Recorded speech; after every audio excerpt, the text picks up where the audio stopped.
distinct pattern can be seen over the way terrorists are re-strategizing across Pir Panjal in the last 2.5 years. Since 2021, Rajouri and Poonch, which had seen a lull in terror activities, has again seen civilians getting killed, security forces getting killed, and now with the Anantnag encounter on the other side of Pir Panjal, it is clear that the terrorists are re-strategizing. So what is this new strategy? What security grid officials have analyzed and found out is that these are groups of foreign terrorists who have infiltrated. Perhaps the numbers are between 12 to 13, but they're operating in smaller groups of 2 to 3, often helped by a local terrorist, a local contact. This local terrorist guides them. Most of these foreign terrorists are now residing in the mountains of Pir Panjal, heavily forested, and these have caves and caverns. So they are staying in these cave-like structures, not mingling with the local villagers, making it more difficult for the local police or the security grid to get intelligence about the presence of foreigners in local villages. The local foreign terrorist then gets in touch with a contact, or often an overground worker, pays him money. Now, where is the money coming from? The suspicion is that narco money, the drug network money, is being utilized to fund the terrorist activities there. A number of incidents of drone-dropped arms consignment along with drug packets have been found in Jammu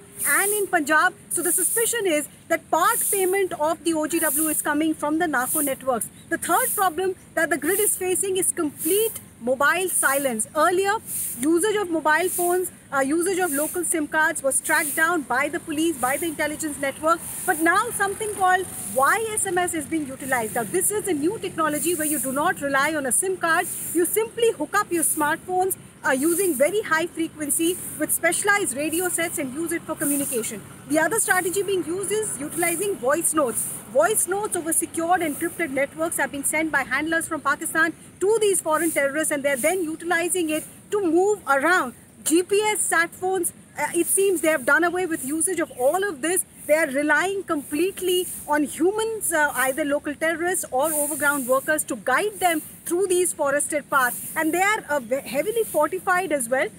Their provisions also are being brought in by the locals in lieu of money, is what the grid has found out. And the most important thing is the manner in which they are fighting the armed forces. Guerrilla warfare is what is going on, is what we are told.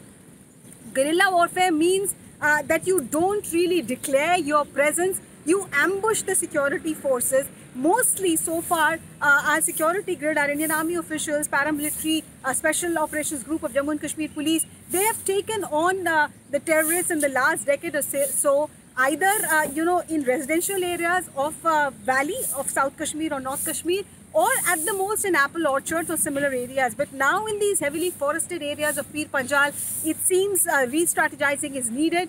Guerrilla warfare has to be made more part of the strategy, something that we see in the Naxal terrain, where the forces also do not reveal themselves. They wait for a good opportunity and then take on the Naxal cadre. Perhaps it is time to take a similar approach towards what the terrorists are doing in Jammu and Kashmir. You also see the change in strategy over the last 1 year.